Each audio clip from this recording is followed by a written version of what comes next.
Type 8 এ আলোচনা করব logic gate নিয়ে। তো গেট বলতে তো আমরা বুঝি যার ভিতর দিয়ে আসা যাওয়া করা যায়, আর বুলিয়ান অ্যালজেব্রায় লজিক মানে 0 আর 1 ছাড়া কিছুই না। সো যেই গেটের মধ্য দিয়ে 0 আর 1 যাতায়াত করতে পারে তাকে আমরা লজিক গেট বলবো। কম্পিউটারের ভিতরে এই লজিক গেটগুলো মূলত সেমিকন্ডাক্টর দ্বারা তৈরি করা হয়। তো লজিক গেটকে মোটামুটি দুই ভাগে ভাগ করা হয়। এক ভাগ হচ্ছে মৌলিক গেট, লজিক গেটস। মৌলিক গেটস হচ্ছে তিন রকম: অর গেট, অ্যান্ড গেট আর নট গেট। এখন বলি কেন থেকে মৌলিক গেট বলা হয়। অ্যাকচুয়ালি কম্পিউটারের ভিতরে যত ধরনের লজিক্যাল সার্কিট কানেকশন আছে সব ধরনের সার্কিট এই তিনটা গেটের সমন্বয়ে তৈরি করা সম্ভব, তাই এদেরকে বলা হয় মৌলিক গেট। আর একাধিক মৌলিক গেটের সমন্বয়ে তৈরি করা হয় হচ্ছে যৌগিক গেট। যৌগিক গেট আছে টোটাল 4 রকম। তো আমরা দেখে ফেলি যৌগিক গেটগুলো। যৌগিক গেট, কম্পাউন্ড লজিক গেটস। এক নম্বরে নর গেট, ন্যান্ড গেট, এক্সঅর গেট, 4 নম্বর এক্সনর গেট। উপরের তিনটা মৌলিক গেটের সমন্বয়ে এই 4টা যৌগিক গেট তৈরি করা হয়। এদের মধ্যে এই দুইটা গেটকে আবার বলা হয় বিশেষ গেট, এক্সক্লুসিভ গেট। আসো এবার অর গেট নিয়ে আলোচনা করি। ফার্স্টে একটা অর অপারেশনটা ছোট করে দেখে নিই। অর অপারেশন কিরকম ছিল আমরা এর আগেও দেখছি। অর অপারেশন দুই বা তার চেয়ে বেশি যে কোনো সংখ্যক ভ্যালুর জন্য কাজ করে। আমরা এখানে দেখতেছি দুইটা ভ্যারিয়েবলের জন্য or operation a or b 0 0 0 1 1 0। তো আমরা জানি যে যখন সবগুলো ভ্যালু 0 হয় তখন অর অপারেশন করলে ভ্যালুগুলোর মধ্যে তার রেজাল্ট হয় 0, আদারওয়াইজ হয় 1। তো এখানে হচ্ছে 0 1 1 1। এটা ছিল অর অপারেশন। তো এখন আসো আমরা অর গেটটা একটু দেখি। অর গেট এর প্রতীক বা সিম্বলটা এরকম, ঠিক আছে? এটা হচ্ছে অর গেট। দেখো এখানে দুইটা ইনপুট আছে আর এটা হচ্ছে আউটপুট। তুমি যদি এখানে দুইটা ইনপুট কানেকশন, সো এখানে তুমি ধরো 0 ভোল্টের সাথে কানেক্ট করলা, এটা 5 ভোল্টের সাথে কানেক্ট করলা, তাহলে আউটপুটে আসবে 5 ভোল্ট, মানে হচ্ছে 0 আর 1 এ অর করলে হয় 1। আবার তুমি যদি দুইটাই 0 ভোল্টে রাখো তাহলে আউটপুট আসবে 0 ভোল্ট, তার মানে হচ্ছে 0 আর 0 অর করলে হয় 0। ওকে, তো দেখতেছো এখানে ইনপুট দুইটা, আউটপুট একটা, তাই এটাকে বলা হয় two input or gate. But আমরা তো জানি অর অপারেশন দুইয়ের বেশি সংখ্যক ইনপুটের জন্য কাজ করে। সো তোমার যদি 3 ইনপুট অর গেটের দরকার হয়, এটা হচ্ছে 3 ইনপুট অর গেটের প্রতীক, 3 ইনপুট অর গেটস। ওকে, যদি সবগুলা কানেকশনই 0 ভোল্টের সাথে যুক্ত থাকে তাহলে আউটপুটে আসবে 0, আর আদারওয়াইজ আউটপুটে আসবে 1। 3 ইনপুট অর গেটকে আমি 2 ইনপুট অর গেটের সাহায্যে তৈরি করতে পারি। কিরকম সেটা? মনে করো যে এটা একটা 2 ইনপুট অর গেট, এই অর গেটের আউটপুটটা আরেকটা অর গেটের ইনপুটে কানেক্টেড। দুইটা অর গেট আছে, ধরো এটা এ, এটা বি, এটা হচ্ছে আরেকটা ইনপুট সি। দেখো এখানে পাচ্ছ তুমি এ অর বি। প্রথম অর গেটের আউটপুট হচ্ছে এ অর বি, আর দ্বিতীয় অর গেটের একটা ইনপুট এ অর বি আর একটা ইনপুট সি। সো আউটপুট হবে A or B or C. আর এখানে কি হচ্ছিল, যদি তিনটা ইনপুট হয় এ বি সি, তুমি আউটপুট পাচ্ছিলে A or B or C. দেখো দুইটা আউটপুট কিন্তু সেম। আসো অর গেটের কার্যকলাপকে আমরা একটা ইলেকট্রিক্যাল সার্কিটের মাধ্যমে বোঝার চেষ্টা করি। মনে করো যে এটা ব্যাটারি, এখানে দুইটা সুইচ আছে এ আর বি, আর এখানে একটা লাইট আছে। তো চিন্তা করো সুইচ দুইটা, লাইট একটা। তো লাইটটাকে চিন্তা করো আউটপুট হিসাবে, সুইচগুলোকে চিন্তা করো ইনপুট হিসাবে। যদি সুইচ কানেক্টেড থাকে তাহলে চিন্তা করো 1, সুইচ যদি খোলা থাকে তাহলে চিন্তা করো 0। আবার লাইট যদি জ্বলতে থাকে তাহলে চিন্তা করো 1, মানে আউটপুট 1, যেহেতু লাইটকে আমি আউটপুট হিসেবে বলছি। আর লাইট যদি তোমার অফ থাকে তাহলে তুমি ধরে নাও সেটা হচ্ছে 0, তার মানে আউটপুট 0। এখন তুমি চিন্তা করো দুইটা সুইচই যদি অফ থাকে তার মানে কি এও 0 বিও 0, তাই তো? এও 0 বিও 0, কারণ দুইটা সুইচই খোলা। তাহলে কি এদিক দিয়ে কোনো কারেন্ট পাস হবে? কারেন্ট পাস কিন্তু হবে না। সেক্ষেত্রে কি লাইট জ্বলবে? লাইট কিন্তু জ্বলবে না। তার মানে আউটপুট হচ্ছে 0। আমি লাইটকে এ অর বি এর প্রতীক হিসাবে চিন্তা করতেছি, তার মানে লাইট জ্বলবে না, লাইট অফ, তার মানে এ অর বি হচ্ছে 0। ওকে, এবার দেখো এরকম হলো যে এ সুইচটা খোলাই থাকলো বাট বি সুইচটা তুমি কানেক্ট করে দিলা, বি সুইচটা কানেক্ট করে দিলা। এবার দেখো এদিক দিয়ে কারেন্ট আসবে, এসে দেখবে তার সামনে দুইটা রাস্তা, কিন্তু উপরের রাস্তাটা খোলা, এদিক দিয়ে যাওয়া যাবে না, সে তখন নিচের রাস্তা দিয়ে পাস হয়ে আবার এখানে ব্যাক করবে। তাহলে কি লাইটটা কি এবার জ্বলবে? হ্যাঁ, লাইটটা এবার জ্বলে উঠবে। লাইটটা জ্বালায়, লাইটটা জ্বলে উঠবে। তার মানে আমি দেখতেছি A switch off, A 0, B switch on, তার মানে বি 1, আর লাইটটা জ্বলতেছে, তার মানে আউটপুট 1। ঠিক আছে, এবার চিন্তা করো বি সুইচটা আমি খুলে দিলাম, লাইটটা আবার নিভে গেল, কিন্তু এ সুইচটা আবার কানেক্ট করে দিলাম। এখন চিন্তা করো তো পুরো সার্কিট দিয়ে কি কারেন্ট ফ্লো করতে পারে কি পারে না?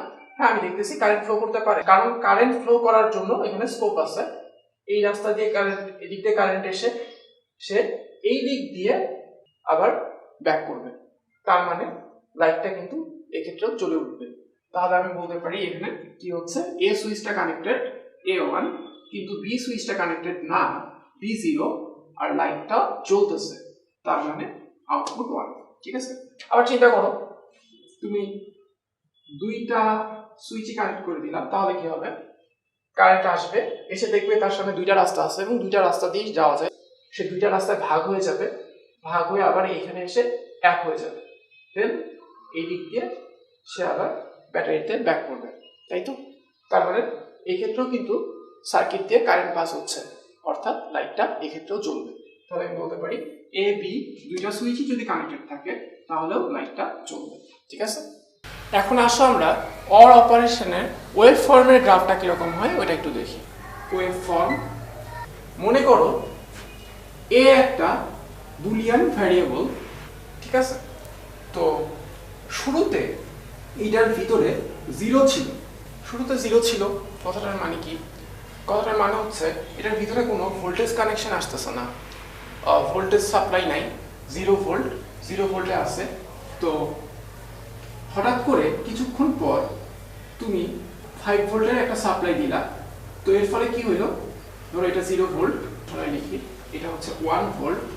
তো তুমি কিছুক্ষণ, এখান থেকে টাইম কাউন্ট শুরু হয়েছে, তো ফার্স্টে 0 ভোল্ট ছিল ছিল ছিল, কিছুক্ষণ পরে তুমি 5 ভোল্টের একটা সাপ্লাই দিলা, 1 ভোল্ট না, 5 ভোল্ট, তখন সে 5 ভোল্টে উঠে গেল। আরেকটু পরে যে তুমি 5 ভোল্টটা কানেকশনটা আবার অফ করে দিলা, সাপ্লাই অফ করে দিলা, তখন কিন্তু আবার এটা নেমে যে আবার আগের মতো 0 ভোল্ট চলতে থাকে, তাই তো? আবার ধরো কিছুক্ষণ পর তুমি আবার 5 ভোল্টের সাপ্লাইটা দিলা, তাহলে কি হইলো? এটা আবার 5 ভোল্টে চলে গেল। তুমি যতক্ষণ সাপ্লাইটা 5 ভোল্টের সাপ্লাই দিতে থাকবা ততক্ষণ এটা 5 ভোল্টেই থাকবে। ধরো আমি দিচ্ছি দিচ্ছি, এটা এরকমই আছে। এবার হঠাৎ করে আমি আবার 5 ভোল্টের সাপ্লাই দেওয়া বন্ধ করে দিলাম, তখন এটা আবার নিচে নেমে গেল, আবার চলতে থাকবে। আবার যদি 5 ভোল্ট হয় তাহলে আবার উঠে যাবে, চলতে থাকবে। তো দেখো এই বরাবর ভোল্টেজ আর এই বরাবর কিন্তু টাইম। আমি বলছিলাম এখান থেকে আমি টাইম কাউন্ট শুরু করছি, কিছুক্ষণ 0 ছিল, 0 ভোল্ট দিছি, তারপর আবার 5 ভোল্ট দিলাম, এটা উঠে গেল, 5 ভোল্টের সাপ্লাই রাখছি, সো এটা 5 ভোল্টেই আছে। আবার 5 ভোল্টের সাপ্লাইটা অফ করে দিলাম, অর্থাৎ আবার ভোল্টেজ 0 ভোল্টে নেমে গেল, চলতেছে চলতেছে। ঠিক আছে, আচ্ছা আমরা জানি 0 ভোল্ট মানে পজিটিভ লজিকে 0, 5 ভোল্ট মানে পজিটিভ লজিকে কিন্তু 1, তাই না? আচ্ছা এবার মনে করো আরেকটা ইনপুট বি, তো বিটা বি টাইম কাউন্টের শুরুতে আমরা যখন থেকে সময় গণনা শুরু করলাম, ধরো একটা স্টপ ওয়াচ চালু করলাম, শুরুতে ছিল 5 ভোল্ট, শুরুতে ছিল 5 ভোল্ট সাপোজ, এবং কিছুক্ষণ পরে আমি 5 ভোল্টটা সাপ্লাই অফ করে দিলাম, তখন কিন্তু এটা 0 ভোল্টে নেমে গেল। এখন অনেকক্ষণ এটা 0 ভোল্টে আছে, এবার আমার মনে হইলো আবার 5 ভোল্ট দিই, আমি আবার 5 ভোল্ট দিলাম এতটুকু সময় পরে, ঠিক আছে? এই বরাবর তো টাইম, সো আমি এতটুকু সময় পরে আবার একটা 5 ভোল্টের কানেকশন দিলাম, তখন এটা 0 ভোল্ট থেকে উঠে আবার 5 ভোল্ট হয়ে গেল। এবং আমি যতক্ষণ 5 ভোল্টের কানেকশনটা রাখবো ততক্ষণ পর্যন্ত এটা এরকম 5 ভোল্টে থাকবে ভোল্টেজ লেভেলটা। আবার আমি অফ করে দিলাম, আবার এটা 0 ভোল্টে নেমে আসলো, আবার 0 ভোল্টে চলতেছে। আবার আমি হঠাৎ 5 ভোল্ট দিলাম, এটা উঠে গেল, চলতেছে। কিন্তু আবার সাথে সাথে একটু পরেই 5 ভোল্টের কানেকশন অফ করে দিলাম, সো এটা আবার নেমে গেল। ঠিক আছে, পজিটিভ লজিকে 0 ভোল্ট মানে 0, 5 ভোল্ট মানে 1। এখন তোমাকে বের করতে হবে যে এ অর বি, যদি এ আর বি এর ওয়েভ ফর্মটা এরকম হয় তাহলে এ আর বি এর ওয়েভ ফর্ম দেখতে কেমন হবে। এই দুইটা থেকে তোমার এ আর বি এর ওয়েভ ফর্ম বের করতে হবে। ঠিক আছে, সো আমরা অল অপারেশনে এই টেবিলটা একটু দেখে নিই। এখানে বলতেছে অল অপারেশনের ভ্যালু তখনই 0 যখন এও 0 বিও 0, আদারওয়াইজ 1, তাই তো? তো আসলে আমরা খুঁজে বের করি কোথায় কোথায় এও 0 এবং বিও 0। যেখানে যেখানে আমি এ কেও 0 দেখব এবং বি কেও 0 দেখব, সেখানে সেখানে আমি এ আর বি কেও 0 করে দেব। কিরকম সেটা একটু ভালো করে দেখো। এতটুকু টাইম জুড়ে বি এর মান 1 কিন্তু এর মান কিন্তু 0, কিন্তু আমি খুঁজে বের করব কি এও 0 বিও 0 কোন কোন জায়গায়। তো এবার দেখো এতটুকু টাইম জুড়ে বিও 0 এও 0, তাই তো? আমি কিন্তু খুঁজে পাইছি। আমি খুঁজতেছিলাম কি এ 0 এ এবং বি উভয় 0 কোন কোন টাইম জুড়ে। সো আমি দেখতেছি এতটুকু টাইমে এও 0 ছিল বিও 0 আছে, সো এতটুকু টাইমে এ আর বিও কিন্তু 0 হবে। সো আমি ধরতেছি এটা 0 ভোল্ট, এটা 5 ভোল্ট, তাহলে এতটুকু টাইম জুড়ে এ আর বিও 0 হবে। ঠিক আছে, এবার আসো আবার খুঁজি। দেখো এতটুকু টাইম জুড়ে বি0 কিন্তু এ কিন্তু 1, তাই তো? বি0 কিন্তু এ 1, তাহলে এটা হচ্ছে না। আবার এতটুকু টাইম জুড়ে বি0 এও 0, তার মানে আমি আবার খুঁজে পাইছি এমন একটা সময় যে সময়ে এ এবং বি একই সাথে 0, এও 0 বিও 0, এই সময়টাও এ আর বি 0ই হবে। ঠিক আছে, এরপর এতটুকু টাইমের জন্য a1 কিন্তু b0, এতটুকু টাইমের জন্য a1 কিন্তু b কিন্তু 0। আবার দেখো এতটুকু টাইমের জন্য a1 b1, আবার এতটুকু টাইমের জন্য b0 কিন্তু a1। আবার দেখো এতটুকু টাইমের জন্য b0 এও 0, তাহলে আমি আবার খুঁজে পাইলাম এমন একটা টাইম যে টাইম জুড়ে এ বি উভয় 0। আবার এতটুকু সময় ধরে b1 কিন্তু a0, এর পরবর্তী সময়ে এও 0 বিও 0, পরবর্তী সময়ের জন্য এও 0 বিও 0। তাহলে দেখো আমরা এতক্ষণ কি করলাম, আমি এমন সব জায়গা খুঁজে বের করছি যেখানে যেখানে এ এবং বি একই সাথে 0, এবং সেই সব জায়গায় আমি এ আর বি কে 0 করে দিয়েছি। ঠিক আছে, তাহলে বাকি জায়গাগুলোতে আমি এ আর বি কে 1 করে দিব। এখন বাকি যে পোরশনগুলো আছে, আমার টাইম শুরু হয়েছে এখান থেকে, শেষ হয়েছে কিন্তু এখানে যে।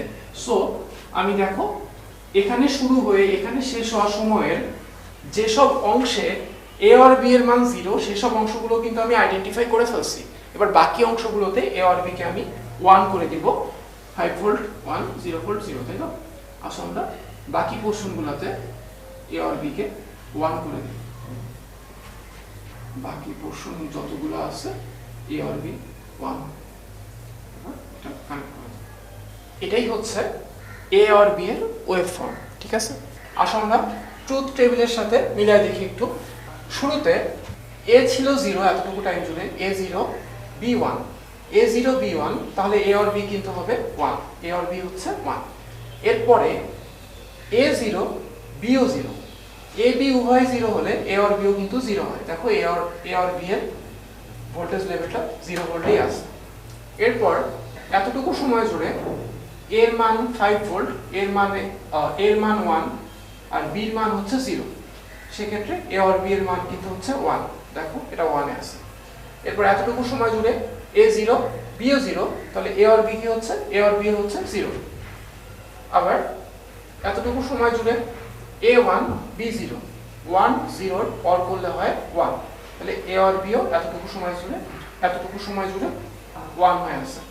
আবার এতটুকু পোরশনে কি হচ্ছে, এতটুকু পোরশনে এও 1 বিও 1 দুইটাই যদি 1 হয় অর অপারেশনের ভ্যালু হয় 1, সো এতটুকু পোরশনেও এ আর বি এর মান 1। আবার এতটুকু পোরশনে কি হচ্ছে, b0 a1 একটা 0 একটা 1 হলে অর করলে হয় 1, সো এতটুকু পোরশনে এ আর বি হচ্ছে 1। আবার এতটুকু পোরশনে কি হচ্ছে, দুইটাই 0, বিও 0 এও 0, সো এ আর বি হচ্ছে 0।